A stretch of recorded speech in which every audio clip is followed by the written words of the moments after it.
sejam bem-vindos a mais um vídeo do Wicca Triluna. E a gente está fazendo aqui um clube do livro A Bíblia das Bruxas, de Janet and Stuart Farrar. E hoje eu tenho aqui para discussão a Elo. Oi, boa noite. E o Edu. Oi, boa noite, pessoal. Tenho o Dami. Oi, pessoal, boa noite. E o Kai. Oi, pessoal, boa noite. Muito bem, então hoje estamos... Olha, só eu e a Elo de mulher, que isso? Vamos lá, então. Hoje a gente vai falar sobre Beltane. É o capítulo 6, assim, né, do livro do Clube das Bruxas. Ou do Clube das Bruxas é ótimo, né? Do livro da Bíblia das Bruxas. E a gente vai falar de Beltane. Se bem que eu gostei de Clube das Bruxas, hein? Achei tendência. Então, e a gente vai começar a falar sobre Beltane. E eu queria perguntar para vocês, assim, a princípio, o que vocês acharam do capítulo, se vocês gostaram e como que tá sendo a leitura do livro para vocês. Então, eu tive bastante dificuldade até chegar na parte da preparação, né? Eu me senti, às vezes, perdida, tive que voltar, muitas informações, eu me senti um pouco perdida nesse prelúdio dela aqui. Na parte da preparação do ritual, aí, assim, a coisa fica um pouco mais clara, mas eles falam, assim, de muitos deuses, as colocações, eu não consegui ligar, eu não sei se foi uma leitura que pessoalmente eu não estava muito bem, e eu tive dificuldade de acompanhar, sabe? Sim, Elo, e vocês? Eu compartilho, assim, da mesma sensação que a Elo. Eu achei que foi uma leitura que não foi dinâmica, né? Que teve... eu, pelo menos, lendo em inglês, eu não consegui me engajar tanto no texto, e foi um texto que várias vezes eu tive que consultar o Google Tradutor para entender as coisas e tal. Então, assim, eu acho que tem muito conteúdo utilizável ali, mas realmente não foi um dos meus preferidos, assim. Agora, eu também achei interessante o fato dele dar um modelo ali ritual que provavelmente a gente não vai usar, né, no nosso couve, no couve moderno e tal. As questões, como é que se diz, de entrega ritual, né, e etc. Mas, de resto, achei bem interessante. Sim. Dami? Então, é aquilo que a gente vem falando todos os capítulos, né, assim, aquele enfoque no celta. Agora, uma coisa em particular que eu notei nesse capítulo é que eles dedicam muito tempo a falar todas as possibilidades de um determinado deus. Em tal canto ele é isso, em tal canto ele é aquilo, mas pode ser aquilo outro, mas talvez, quem sabe, em outra cultura, em outro tempo, em outra época, você fica, bicho, sintetiza aí, porque assim, no fim das contas, o foco é o ritual. E aí eles acabam divagando tanto sobre todas as possibilidades daquela divindade em si, daquele ritual, e no fim das contas também a gente sabe que o enfoque deles é o celta. Então, pra que tanta firula, pô? Foca lá no que você quer focar mesmo e manda ver. É melhor do que ficar consumindo o tempo da gente com especulações e ilações que, na real, só distrai. Sim, eu concordo. Eu achei o capítulo desafiador, para ser bem eufemista aqui. Mas eu acho que essa questão que o Dami trouxe, tem a questão que ele trouxe, mas eu também acho que tem um lado bom, que para a época era pouco explorado. A questão dos arquétipos, deuses, e uma clarificação que nem sempre o arquétipo é linkado ao objeto no qual ele é manifestado na natureza. E eu achei isso interessante porque eu não vi isso em nenhum livro. Mas eu concordo também que o capítulo é, assim, bem jogado, muitas especulações, muitas coisas, e pouco sobre o ritual, né? Eu achei bem pouco. Kai, quer falar alguma coisa? O Kai é tímido, gente. Então, mas você vai falar, eventualmente. Eu também achei um capítulo bem pesado. Realmente eu tive que ler ele 4 vezes para entender, e tive que pedir várias ajudas para ler. E realmente, essas referências, e como eles, tipo, eles não dão, tipo, aquela referência histórica, mas que não é certa, né? Tipo, acontecia assim, mas podia não acontecer, era isso, mas também pode não ser. Isso deixa meio que, tipo, caramba, aconteceu ou não, gente? não fica claro, né? E tem essa questão que, assim, a gente sabe, porque a gente já leu Gardner. Gardner também tem muito disso. Então, eu acho que é um reflexo da falta de embasamento histórico, porque Margaret Murray não ia conseguir fazer isso sozinha também, né? E aí, eu sei que eles leram muitas fontes, mas fica um monte de especulação e poucos fatos, né? Enfim, tem essa questão. Eu acho que eles tinham material, na verdade, para que isso fosse o segundo livro, para que eles fizessem um livro específico realmente das divindades, da história. Talvez se eles tivessem feito esse livro à parte e o livro dos sabás, mais focado realmente nos sabás, eles tivessem dois materiais excelentes, porque provavelmente eles teriam dedicado um pouco mais de tempo ao outro, ao estudo e tudo, e teriam feito um pouco mais histórico. E seriam dois materiais mais ricos, né? Mas eu acho que a ideia de condensar tudo num só foi muito infeliz. Agora, de fato, não tira o mérito de que, para a época, foi revolucionário, foi importante, né? A gente também não pode esquecer que a gente está fazendo leitura de época, né? Tem que ter isso em mente. Ler isso agora em 2021 realmente torna-se um pouco chato, mas a gente tem que se transportar um pouquinho e imaginar, né? Exatamente. Então, começando aqui, né? Os autores, eles colocam a origem da palavra Beltane. E interessante que eu meio que já sabia disso, porque tem uma música do Omnia, que é uma banda que eu gosto muito, vocês sabem, a abertura do canal é Omnia, e tem uma música do Omnia que chama Beltane. E aí, eu, quando era uma Baby Witch, eu ficava, nossa, por que essa música chama Beltane? Por que eles estão pronunciando Beltane? Beltane? Eu não sei se vocês já ouviram essa música. E aí foi que eu descobri que é a pronúncia gaulesa de Beltane, né? Não sei se vocês já sabiam disso ou souberam nesse livro, mas é Beltane. Não, eu descobri na leitura, realmente, eu não sabia, não. Eu também descobri na leitura. Pois é. E aí, então, eu achei interessante, né, trazer essa questão da pronúncia e tal, mas hoje em dia é o que a gente sempre fala, né? Egrégora dominante chama de Beltane, ou Beltane, né, o aportuguesado, né? Então a gente vai falar Beltane ou Beltane. E Beltane eu nunca vi, assim, wiccanos contemporâneos chamando de Beltane. Então acredito que seja uma coisa de época, realmente, como o Damien bem colocou.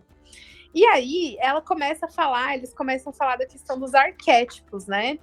E eu achei bem legal isso, porque eu nunca vi em livro nenhum, por exemplo, eles falarem que, assim, tem lá o deus cornífero, que na Wicca uma das visões principais é Cernunnos, só que Cernunnos não é o Sol. E aí, assim, eu achei muito interessante isso, porque, na verdade, a gente tem na Wicca a dicotomia Sol e Lua como duas divindades, né? Só que não necessariamente a representação na natureza, que é o Sol, né? A representação do Deus na natureza, que é o Sol. Não necessariamente o Sol é Cernunnos. O Sol é uma representação masculina, mas Cernunnos não é o Sol. E eu achei isso muito interessante. Eles fazem essa associação de que, tipo, por outro lado, Bel, que é o deus do fogo de Beltane, ele não é um arquétipo humano, ele é um arquétipo de fogo, né? Eu achei isso bem interessante. Vocês gostariam de colocar alguma coisa sobre isso? Eu não sei se tem uma relação assim muito explícita, mas eu acho interessante que a parte da ritualística lida com fogo o tempo todo, né? Acende um fogo aqui, apaga outro ali, acende de novo, depois o couro inteiro acende o mesmo fogo. É bem interessante. Sim, a gente vai falar sobre esse acende e apaga mais pra frente. Eu confesso que eu não tinha pensado por esse lado, porque quando a gente pensava em Cernunnos e tudo, eu pelo menos quando pensava, eu não pensava na relação com o Sol, mas eu pensava na relação com a força criadora, né?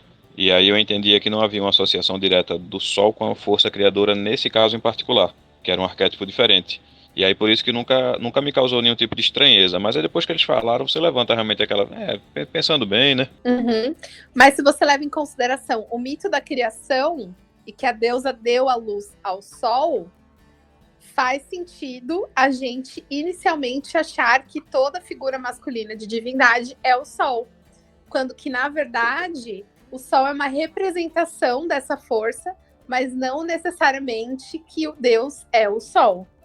E aí, se a gente levar isso para o lado da deusa, faz muito sentido a gente começar a aceitar deusas não lunares para serem deusas matronas ou deusas mães, no sentido de sacerdócio e dedicação, e até mesmo o mito da criação, porque eu cultuo uma deusa não lunar, eu tô fora do mito da criação? Sim e não necessariamente, entende? Esse seria o caso do panteão egípcio inteiro, praticamente, né? Exatamente. Bom, seguindo então, ela traz essa questão dos deuses, né? E pensando nisso, ela faz uma analogia de novo, né? Eles fazem analogia com o cristianismo, né?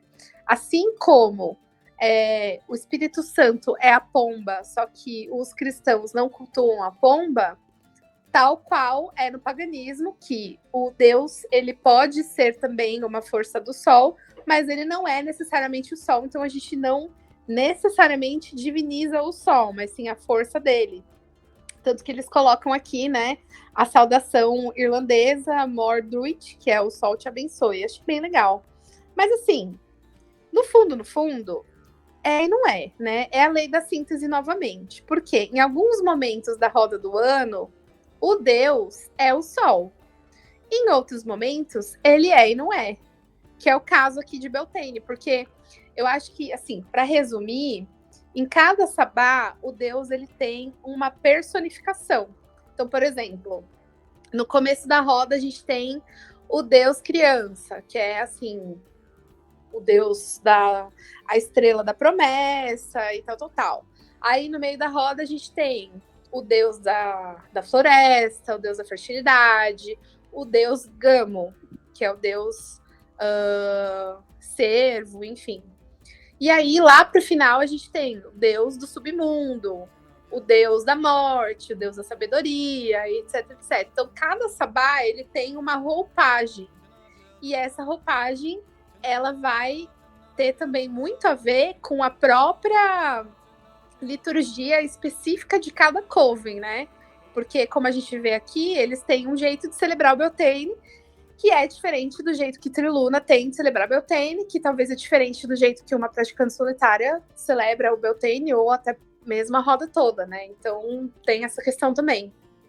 Tem essa questão, e para mim, pelo menos, tem uma outra questão muito clara, que é o seguinte, pelo menos na minha visão até hoje, a celebração da roda do ano, ela acaba sendo exatamente isso, ela é arquetípica, né? Tanto que existe a questão do seu Deus de devoção, do seu Deus pai, do seu Deus mãe, que aí meio que é indiferente se são deuses lunares ou solares, porque, né, são particulares, são seus. E tem a questão da celebração da roda do ano, onde você faz uma celebração arquetípica. Então é importante você observar qual arquétipo é o daquele momento. Né? E aí você não tem como você cravar isso é isso e isso é aquilo numa questão tão cíclica, né? Sim, mas tem gente que faz rodas específicas, né, Damen? Também tem isso caso, por exemplo. Tem gente que faz a roda específica de Perséfone e Hades, né? E aí tem gente que faz, e aí tem Deméter no meio, aí tem gente que faz a roda específica de Afrodite sozinha, mesmo guiando a roda. Tem gente que faz Hécate, aí Hécate é junto com o Sol. Aí, assim, né, é arquetípica, mas tem gente que faz também personificado. Então, tipo, tudo bem. Só que existem várias formas de fazer e celebrar a roda do ano, né? A Wicca, novamente, sendo mais pragmática do que dogmática. E aí o Kai já vai falar, isso é caotismo. Porque o quem é desse tempo vai lembrar que existem 1000 maneiras de preparar Neston, né? O quê? É o quê, Davi? Dizendo que quem é um pouco mais antigo vai lembrar que existem 1000 maneiras de preparar Neston. É mais ou menos isso, né? Chinês aí, né? Existem 1000 formas de escaldar um gato. Que horror. Então é isso, gente. Não, nenhum gato foi machucado nesse podcast. Então, é isso, né? Aí ela começa a falar da deusa, né? Antes de eu falar da deusa, eu queria falar aqui que a gente tem participações assíncronas hoje da Gwen, da Guinevere, que deixou também os apontamentos dela, e da Louise. Então, assim, elas trouxeram o ponto a Luísa trouxe o ponto do rei do carvalho e rei do azevinho, que são representações do Deus, né? Eu vou falar daqui a pouco deles, porque eu acho que é melhor falar quando chegar na parte do ritual, da encenação. E a Gwen traz a questão... Ah, não, o dela também é do ritual, né? Não, todos os pontos que elas trouxeram é do ritual, vou falar depois. Então, depois que eles falam da questão do Deus, eles falam também da questão da deusa. E aí eles armaram briga comigo aqui, né? Porque eles falaram que Aradia... Pronto. Eles falaram que Aradia pode ser de origem celta. Só que aí tem um porém muito grande, porque a única alegação que eles dão de que Aradia pode ser de origem celta é por causa de uma palavra celta, né? Então, assim, essa alegação não é válida, né? Eu tô na página 89, que fala que Aradia pode ser de origem celta, porque no gaélico irlandês existe a palavra Airidi. E aí, segundo Doreen Valiente, isso pode ser uma analogia à Aradia. E aí eles falam que os etruscos tiveram muito contato com os celtas. Só que assim, a gente sabe que a Aradia é mais antigo que os celtas, então não sei como isso poderia ter se dado. Eu até poderia concordar com eles, mas aí seriam 3 pessoas falando merda, né? Davi, como sempre, cirúrgico.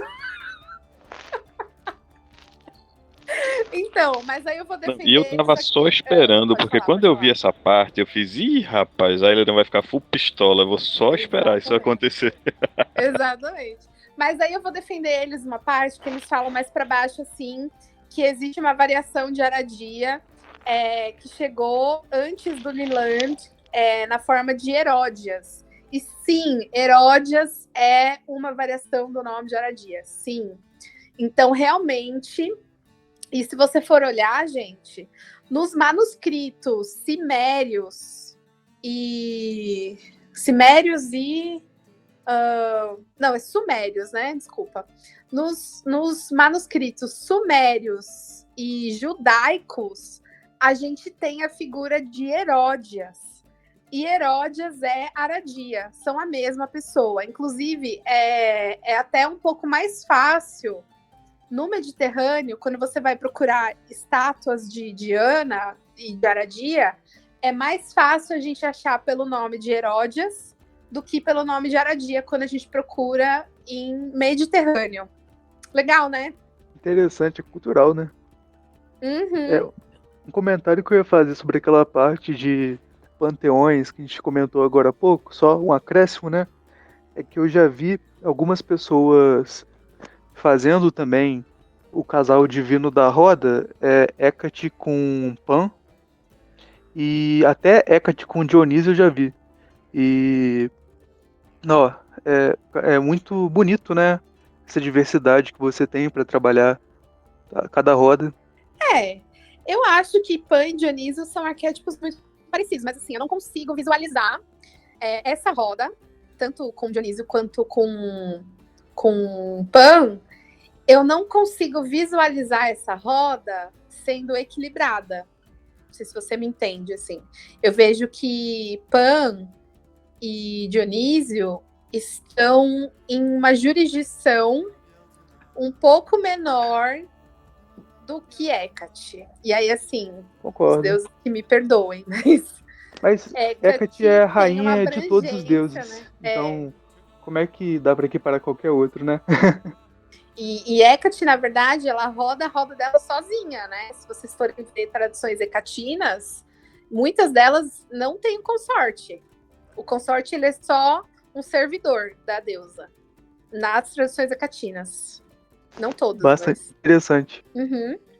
Seguindo aqui para as tradições de Beltane, eles colocam muita questão da fogueira e tudo mais, né? E eles dizem que a fogueira de Beltane, o fogo de Beltane, é uma tradição muito, muito, muito antiga. E realmente.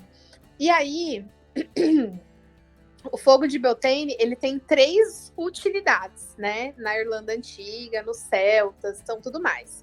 Então, a primeira utilidade é a fertilidade do fogo, a fertilidade pelo fogo. A segunda utilidade do fogo de Beltane é a purificação. E a terceira utilidade do fogo de Beltane é a vida, a revigoração do espírito. Então, nessa época do ano, é uma época de muito sol, é uma época de muita força da terra, é uma época onde está florescendo as coisas na terra. Então, existe muita fertilidade, existe muita fertilidade nos animais, e é por isso que Beltane é muito forte em relação a isso, e muita fertilidade em relação à terra também. Então, em Beltane, quase tudo que você plantar vai ter fruto. Então, tem essa questão. E, por último, a purificação, não menos importante, não tem ordem, na verdade, a purificação. Então, tudo que passa pelo fogo é purificado. Então, por isso que o fogo de Beltane, ele começava dentro do hall principal dos matriarcas e dos patriarcas da tribo. Porque começava pelo salão principal e aí todas as famílias podiam acender depois e tal, porque ele começava de cima para baixo, porque era uma questão, assim, muito de sobrevivência da tribo, e os matriarcas e patriarcas acendiam para iniciar esse fogo e trazer também a sua bênção, né? Eles falam aqui no livro também que tem essa questão do Beltane, que, assim, tudo nesse momento está sendo abençoado pela natureza. Então, existia muito misticismo de, assim, eu preciso da bênção, se eu não tiver a bênção, eu pego a bênção do outro, né? Essas coisas que eles falam de passar a mão pelos campos do outro, passar a mão pelo seu próprio campo para abençoar, passar a mão nos poços do outro para pegar a bênção que está naquela água. Então, assim, era uma passação de mão, né, gente? Aí, uma coisa que eu queria falar também, que não tá aqui no livro, é a questão de maio, né? A gente tem uma tradição muito forte da Virgem de Maio, do começo do... A gente tem uma tradição de que as pessoas se casavam em maio, né? Hoje em dia a gente tem o 1º de maio como dia da noiva. Então, não é à toa, né, que o catolicismo e as tradições mais contemporâneas, não é à toa que 1º de maio, 2º de maio, não lembro agora, é o dia da noiva. Não é à toa, gente. Isso é uma tradição pagã. Porque em Beltane é o casamento dos deuses. É quando o deus se une à deusa, de fato, né? Embora esse livro tenha tido uma união sexual em Ostara, a gente sabe que a Wicca tradicional segue essa linha de raciocínio, onde em Beltane é onde o deus casa com a deusa, ou seja, quando eles se unem realmente. Sim, e ainda hoje, inclusive, maio é considerado o mês todo das noivas, né? Uhum. E aí, então, o livro segue para a questão do ritual, né? E aí surgiram muitos questionamentos aqui no ritual. As meninas perguntaram, a Guinevere e a Louise perguntaram, nossa, por que elas fazem isso nessa ordem e tudo mais, né? E assim, realmente não faz sentido, mas a gente já chega lá. Símbolos de Beltane, né, que eles falam aqui. Tem, assim, 3 símbolos principais que eles colocam aqui, que é o mastro de Beltane, as nozes e a cor verde. Vocês conseguiram associar por que são esses símbolos? O mastro, enquanto símbolo fálico, e ao mesmo tempo a questão das cores, né? O verde do campo, o verde da prosperidade dessa época. Da Qual foi o último? fertilidade, né? Fertilidade. Você falou mais uma? As nozes. Também essa questão da prosperidade, né? Do campo, enfim. Então, as nozes eu acho que é outra coisa, hein? Não sei. As nozes aqui são conhecidas como castanhas e tem outros apelidos também, mas eu acho que os rapazes conhecem bem. Então, eu não consigo parar de pensar que as nozes são muito parecidas com as bolas onde tem a fertilidade do homem. Então, eu não sei se era esse o objetivo, mas assim, faz todo sentido. Ele chegou a comentar isso, como os padres ficam usando de eufemismos para descrever falocentrismo ali envolvido no mastro, com as Ih, eu lembrei disso agora. Uhum. E é engraçado porque castanhas, as nozes, né, em inglês é nuts. E as bolas do homem também é nuts, né? Assim, informalmente, né? Então, eu acho que sim, faz todo sentido. Tem até as veinhas, gente. Verdade, eu nunca pensei nisso, olha só. Aqui, aprendendo, ó. Eu também nunca tinha pensado nisso. Foi nesse livro que me surgiu essa questão, né? As veinhas, é verdade, olha só. É difícil pensar nisso porque são bolas muito deprimentes, porque, né, pensar direitinho é meio sequinha, meio xoxinha, não dá orgulho, né? Não é aquela coisa imponente que causa, né, aquela presença. Então você fica meio triste de pensar desse lado, né, velho?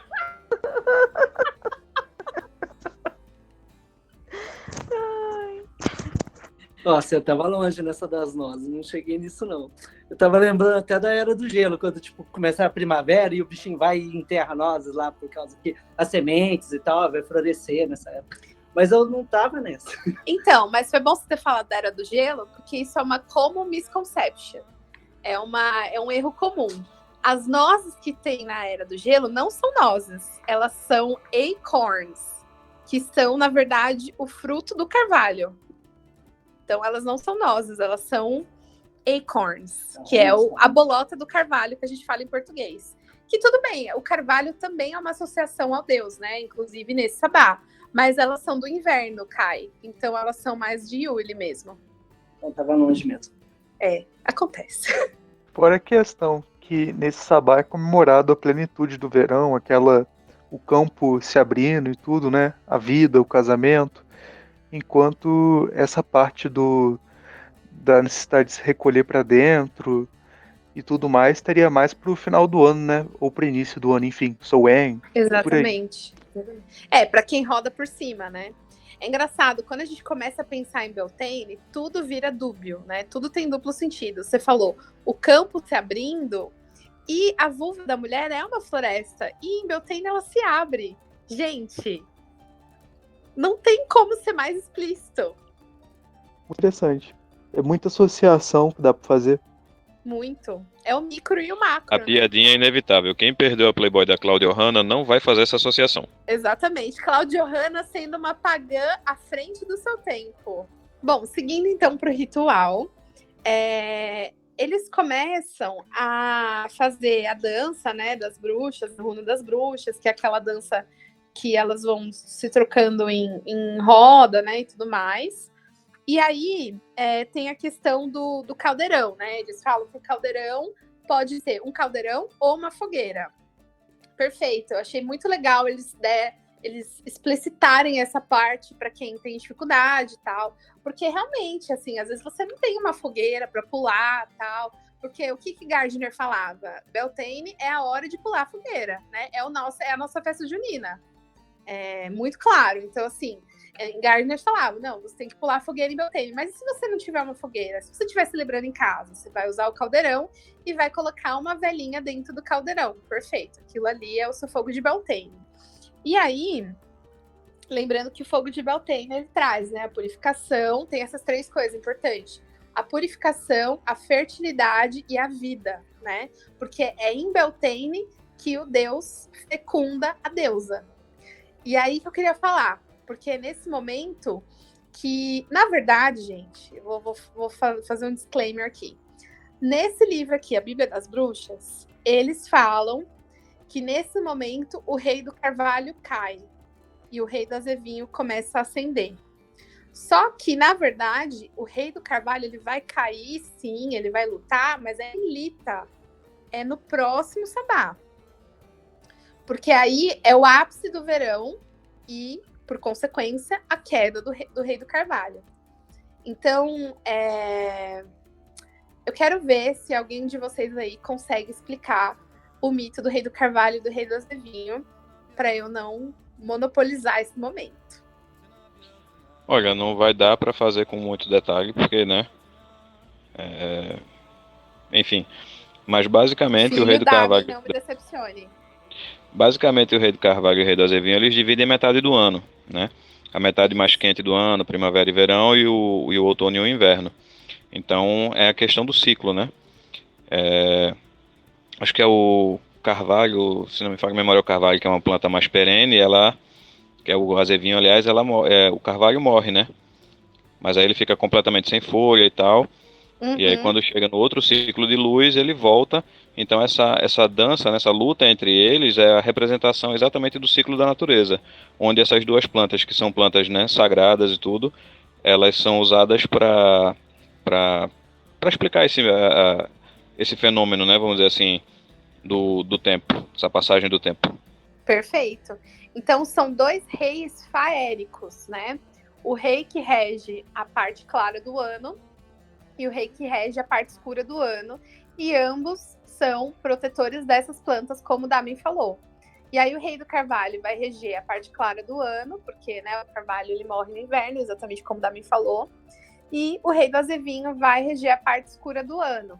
Então eles têm dois momentos na roda do ano onde eles fazem uma luta e os covens fazem encenação dessa luta, que é em Lita. E aí, no momento de Lita, propositalmente, o rei do carvalho perde para o rei do azevinho. E aí, a partir de Lita, é a decadência do sol. Então, o rei do azevinho começa a reinar. E aí, em Iuli, o rei do azevinho propositalmente perde para o rei do carvalho. E aí, é a ascensão do sol. E é quando o rei do azevinho, ou o rei do carvalho, começa a reinar. Que foi uma das perguntas da Guinevere e da Louise, essa questão do rei do carvalho, o rei do azevinho. No ritual aqui, tem essa coisa do o rei do carvalho cai, e aí a sacerdotisa fala, gente, como que a gente vai fazer agora para florescer se o rei do carvalho caiu? Aí eles falam, não, a gente tem que acender o fogo de Beltane, o fogo de Belenos. E aí todo mundo vai lá, acende o fogo de Belenos, e aí o rei do carvalho acende novamente. Então, assim, bem bonitinho e tal. Só que aí a Guinevere perguntou, foi a Guinevere? Foi. Aí a Guinevere perguntou, por que eles fazem isso, né? Por que tem a encenação da morte da ressurreição antes da caçada? E aí eu queria saber se vocês também tiveram essa dúvida, se alguém consegue responder, o que vocês acham sobre isso? Não, eu confesso que eu realmente nem parei para pensar nisso. Pra mim não fez sentido, não consegui ligar os pontos, assim. Então, a caçada do deus e a deusa é aquela dança que eles fazem, que ela descreve no livro, né? Isso realmente é uma prática de Beltane. Quem tiver em Coven e tiver uma alta sacerdotisa, um alto sacerdote, pode fazer a caçada selvagem. Essa caçada selvagem não é a caçada selvagem do gamo velho com gamo novo, é a outra. É a caçada selvagem que é o deus caçando a deusa. Na verdade, né, um ritual do acasalamento, gente. É simplesmente, assim, um ritual do acasalamento. Perfeito. E aí, a Gwen pergunta, por que essa caçada acontece antes da morte da ressurreição, né? Eu acho que é por uma questão... Eu acho que, na verdade, não faz sentido, tá? Mas tentando entrar na mente dos autores, seria uma coisa assim, tá? O rei conquistou a deusa, só que aí o rei caiu, tá? Aí falta o quê? Falta o fogo, que é a vida, e aí depois tem o grande rito. Então, o Coven acende o fogo de Belenos, e aí traz a vida para o rei, para o deus, a encenação ali, e aí tem o grande rito, que é quando ele consegue fecundar a deusa e a terra, e assim, por subsequente, ter a vida. Eu acho que é isso, assim, eu não consigo pensar em outra coisa. Não, dando uma explicação dessa faz até sentido, não conseguiria pensar em nada diferente, não. Então, é o que eu penso, né? Porque, assim, se o fogo é a vida em Beltane, e a vida sendo todo o vigor do deus e tal, ele precisa do vigor, da ereção e tal, para conseguir fecundar a terra. É a única coisa que eu tenho em mente para conseguir fazer essa associação, assim, fazendo aquela alongada que a gente faz no capítulo, como sempre, tentando interpretar, né? Aí, a Louise perguntou o seguinte, ela perguntou, por que que o Beltane, no ritual aqui do livro, por que que eles indicam que é melhor que seja vestido de céu? E aí, isso é uma coisa que eu li em outros livros. Se não me engano, eu li isso em Raymond Buckland, que ele fala, ou foi em Gerald Garner, foi um dos dois. Ou eu li isso em Garner, ou eu li isso em Buckland, que ele fala que o vestido de céu, na verdade, ele não é só para o Beltane ou para algumas... Ele é para todo ritual. Por quê? Porque quando você se despe da sua roupa e tudo mais, você está abrindo lugar para estar totalmente à mercê dos seus irmãos de Coven e também totalmente mais aberto e apto a receber a energia daquele ciclo, a canalização e tal. E na visão de Garner, a roupa, ela limitaria todo o processo mágico, porque ela seria mais uma escravidão da civilização, enquanto que o paganismo é resistência e vida, né? O contrário de uma civilização no sentido de a civilização poda, enquanto que o paganismo dá asas. Então tem a questão do Coven, né? De você estar ali em perfeito amor, perfeita confiança, e também a questão de canalização da energia de liberdade. Então, Beltane, mais do que nunca, sendo um sabá de liberdade, um sabá de fertilização, você não pode ter nenhum tecido ali impedindo o seu membro de estar em contato com o fogo, né? Você precisa pular a fogueira e o seu sexo, o seu membro, sua vida, sua pele precisa estar em contato com aquele fogo, que vai purificar, que vai trazer fertilidade e tudo mais. A questão de ser uma camada a mais e tal, não sei o que, de verdade eu acho groselha. Mas a questão da liberdade, eu acho que muito mais uma questão de mexer na nossa psique, de mexer mexer realmente no nosso interior e a partir daí gerar mais poder. Mas essa questão da roupa ser uma barreira, pra mim é uma groselha sem tamanho. Embora eu seja adepto, assim, eu gosto. Se eu estiver sozinho, se eu estiver num lugar suficientemente isolado, né, é bom botar o bichinho pra receber vento. No caso, fogo, né? Agora o elemento é fogo. Sim, exatamente. E aí, eu acho legal também. Se eu estiver num lugar onde estou confortável e tal, eu acho muito legal, sou muito adepta. Só que eu nunca consegui, assim, ter oportunidade de fazer um Beltane com uma fogueira, né? Sempre foi com fogo de caldeirão, ou até mesmo uma vela, né? Sempre muito restrito ali ao ambiente. Mas, assim, né, o Wicca Triluna, o Coven Triluna tem planos, né, de um dia, quando a gente puder, alugar uma chácara, fazer uma fogueira bonitinho, né? Eu espero que daqui a alguns anos, quando a gente voltar para ouvir esse podcast, a gente já tenha feito e olhar para trás e falar, lembra quando a gente tinha... Lembra quando tudo era mato? Ainda é mato? Não, lembra quando a gente sonhava, né, em fazer uma fogueira? É bem isso, né? Vamos esperar as cenas dos próximos capítulos para a gente poder realizar esses intentos. Com certeza. E aí, lembrando aqui que, assim, para quem estiver perguntando, nossa, mas por que o mastro de Beltane aqui no livro não tem as fitas e não sei o que e tal? Porque a Janet e o Stuart Farrar acreditavam que essa coisa das fitas, da dança das fitas, é feito em Ostara. Então, a gente falou sobre isso no capítulo de Ostara, logo não tem as fitas aqui. É verdade. Fala, Elô. Não, é verdade. Porque eu tava.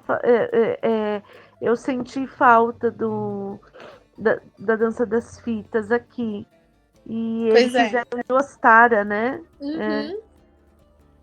Tá. Por causa daquela diferença de datas e por causa da região. Mas, enfim, eu super faço em Beltane, tá, gente? Então, beleza. Então, e assim, gente, pode ser feito em Beltane, tá? É aquilo que eu sempre falo. A egrégora dominante é a Wicca tradicional. A Wicca... Ai, caramba. A egrégora dominante é a Wicca contemporânea. Então, assim, quem é Janet Stuart Farrar na fila do pão hoje em dia? Nossa. Eu tô sentindo já todo mundo me crucificando aqui nos comentários. Aquela pisadinha. Não, assim, claro. Mas é aquilo, importante, né? Rei morto, rei posto, né? Exato, hoje em dia a gente tem, certeza. outros canais aí e tal. Como se os canais de Wicca brasileiros fossem relevantes, né, para a situação atual, nem é. Voltei. É que tá eu perco a conexão. Tem. É claro, né? É uma leitura de outro tempo.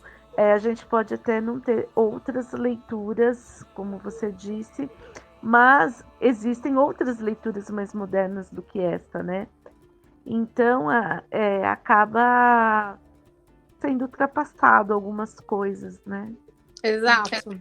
E aí, a Gwen tem uma pergunta aqui a respeito do guardião, né? Porque, assim, aqui no ritual dos Fahar, eles têm, então, a dança, né, das bruxas, a runa das bruxas, que é aquela dança em volta e tal.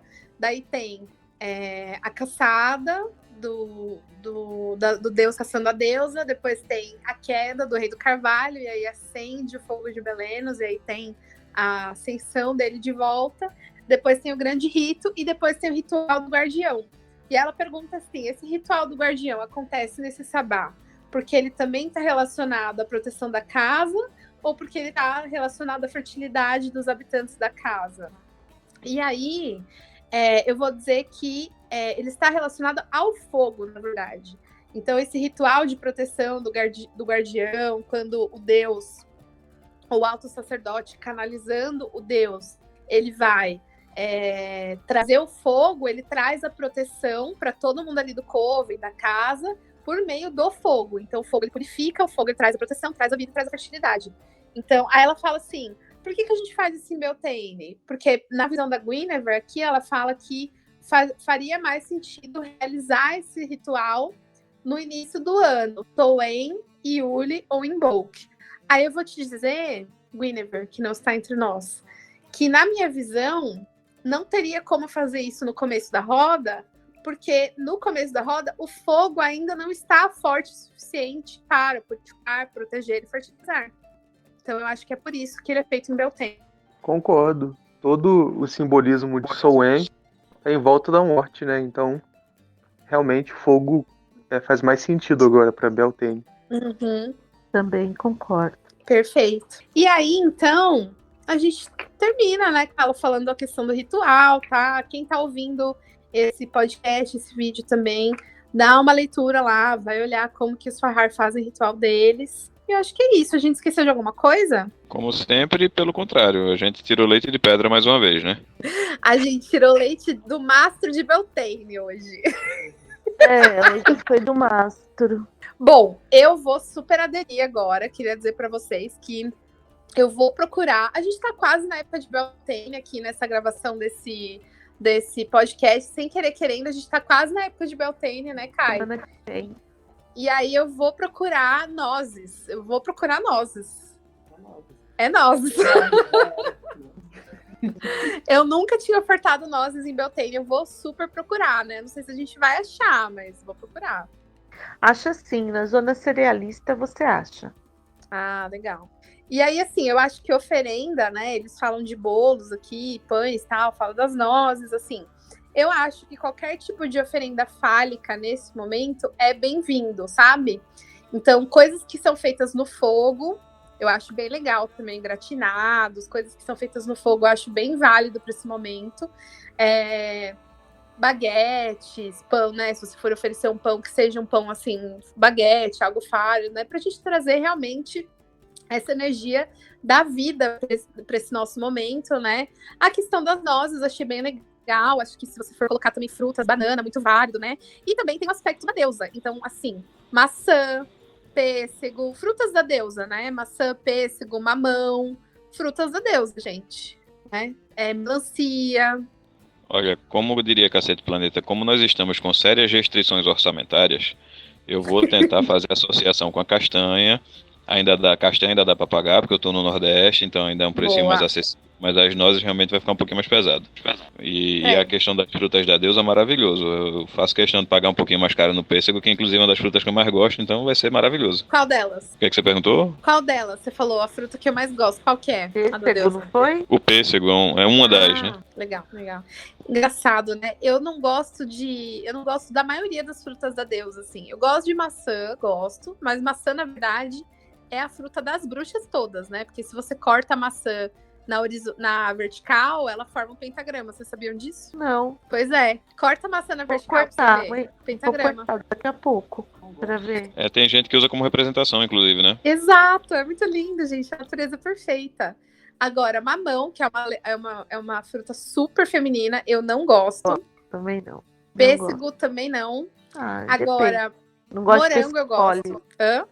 Eu não gosto de pêssego mole. Boa. Ele tem que estar meio verdinho. Então, um docinho de mamão com coco é uma maravilha, viu? Vocês falando aí agora, chega deu água na boca. Esse mamão com coco é bom mesmo. Doce de mamão com coco? Nossa, é bom Maravilha. demais. Agora o mamão tem que estar verde. Você faz doce de mamão com coco, mamão verde, fica maravilhoso. Fica ótimo mesmo. Olha só. Uma falar coisa que nisso- eu percebi. Pode falar. Né, nas comidas e tal. Eu tinha lido, eu não lembro onde eu vi, até tanto estudo que a gente às vezes perde um pouquinho, mas eu tinha lido também alguma coisa de Beltane sobre churrasco, né, assim, sobre carnes de churrasco, carnes na brasa e tal, aquela coisa toda. É válido? Olha, depende da simbologia, né? Porque assim. Tem a simbologia do fogo, onde você está fazendo coisas no fogo, aí é válido por conta disso. Por outro lado, você está sacrificando um animal, representação do Deus. Então depende do animal, entende? Depende do tipo de carne, eu acho, porque Beltane é a vida do Deus. Aí você vai lá e vai queimar o Deus no fogo para comer? Eu não sei. Não, mas se o Edu for, é então, vegano. pensando por esse lado, se for um franguinho, rola, então. A pessoa não quer deixar, tá ligado? Não, rola sim, rola Tem sim. uma fogueira ali, né? Rola sim, sabe por que rola? Porque o frango, ele não vai ofender o Deus ali nesse momento. Porque o frango, ele é, na verdade, uma carne feminina, né? Então, por que, Arira? Eu vou explicar. Porque a Kerridwen, a deusa Kerridwen, ela se transforma numa galinha para comer o milho, que é a representação do Deus. Então, assim, no mito da Kerridwen, é muito específico, eu sei. Só que para os celtas, a galinha é feminina, né? Sim. Então, o frango é feminino. Então, não vai ofender o Deus. Sim, pode comer o frango. Mas, assim, no fogo. Não adianta fazer, assim, frito. Não, tem que ser, assim, no fogo, assado, ou gratinado. Alguma coisa, assim, que tenha o uso do fogo. Tem uma proteína que eu faço na churrasqueira, uma PTS com molho de... Como é que chama aquela parte de gergelim, gente? Tahine, né? Tahine. Fica crocante por fora, borbulhando como se fosse espetinho de carne mesmo. Dá pra fazer super, assim, em cima do fogo, a labareda alta e tudo. Legal. Marshmallow também. Milho também. Sabe que todas as comidas de festa junina são comidas de Beltane também. Vale lembrar isso, né? Então, tudo que a gente come na festa junina, a gente pode comer em Beltane também. Sim, sim. É porque eu confesso que eu não gosto do milho assado. Eu gosto dele cozido de outras formas, mas ele assado realmente eu não sou fã. Por isso que eu perguntei. Mas aí falando na brasa e tal, não sei o quê, aqui pelo menos, não sei por aí, mas aqui pelo menos a gente também tem o costume de fazer abacaxi e melancia na brasa, né? Então, se for pra Aqui fazer uma também, versãozinha Dami. assim... Batata doce. Nossa, melancia na brasa nunca vi. Nunca tinha visto. É churrasco vegano. Fica muito bom. Fica parecendo A carne. melancia na brasa, eu confesso que eu não sou muito fã não. Agora o abacaxi fica maravilhoso. Polvilho, uma canelinha. Tá sensacional. Abacaxi, Já banana fiz, fica na bom mesmo. brasa. Abacaxi, banana na brasa. Fica... Olha que legal, muito bom. Receitas de Beltane aí, arrasando, gente. Acho que é isso, né? Então, assim, abusem e usem dessas receitinhas e também, né? Se for a bebida, né, de Beltane, que a gente sempre fala. A bebida, vamos ver se vocês Será que estão pode na fazer mesma um vinho- harmonia que eu. Um vinho de frutas, com hibisco, com Sim. Que laranja, mais? pimenta. Um vinho... Tá, imaginando Sim, que assim, mais? Nossa, mas gengibre... peraí. Você não vai conseguir fazer um vinho de hoje até Beltane. Não. Tipo, tá. pegar um vinho, né? E aí... Fazer tipo Tipo quando você faz bebida... Como é que chama aquela Sangria, bebida de né? festa junina, gente? Cloricol, Pomche, Cloricol, sei lá, o nome assim, Sim. né? Eu não Quentão, sei. é o quentão. Mas, tipo, é quentão isso, só que aí é outra bebida, né? É com cachaça. Mas, também dá. Sim. Mas assim, eu já vi fazerem isso, eu acho que é em Beltane mesmo. Você pegar Uhum. Isso pedaços também. de morango, canela, gengibre, hibisco, várias outras coisas, colocar pra torrar com açúcar no fundo da panela. Aí você desliga o fogo, joga o vinho, né? E fica o vinho quente cheio de pedaços de fruta e tudo. Uma outra bebida Do vinho pra quente, não Beltane. lembra o Bem afrodisíaco. inverno? Mas lembra inverno, vinho quente, né? Mas se você beber ele frio, Pode mas ser. faz sentido. Mas é porque tem um tipo. Os Gente, italianos. mas posso falar uma coisa que a gente tá meio que esquecendo? Eu sei que vocês não estão esquecendo, mas só para lembrar que Beltane é celebrado à noite. E à noite, por mais que seja a ascensão do sol no hemisfério norte, à noite ainda é super frio. Ah, mas eu já queria. É verdade, mas eu já queria beber uma coisinha gelada, né? Na temperatura ambiente. Pode beber também. Sabe assim, na temperatura ambiente. Sim. Tanto faz. Quente, gelado, tanto faz. O importante é a simbologia do insumo. Sim. Até cerveja pode ser, né? Já que trigo, cevada tem essa coisa Sim, da prosperidade, do Sim. campo, tudo. exatamente. Em Beltane pode tudo, só não pode leite. Porque o leite já é dos sabás anteriores e tal. Então, em Beltane você vai beber bebidas fortes, sucos, coisas assim, entendeu? Acho que é isso, gente. Então, assim, eu agradeço muito. Alguém quer falar mais alguma coisa? Falei até demais já. Elô, maravilhosa. Então, agradeço muito a participação de todos vocês. Foi muito legal nossa discussão sobre Beltane.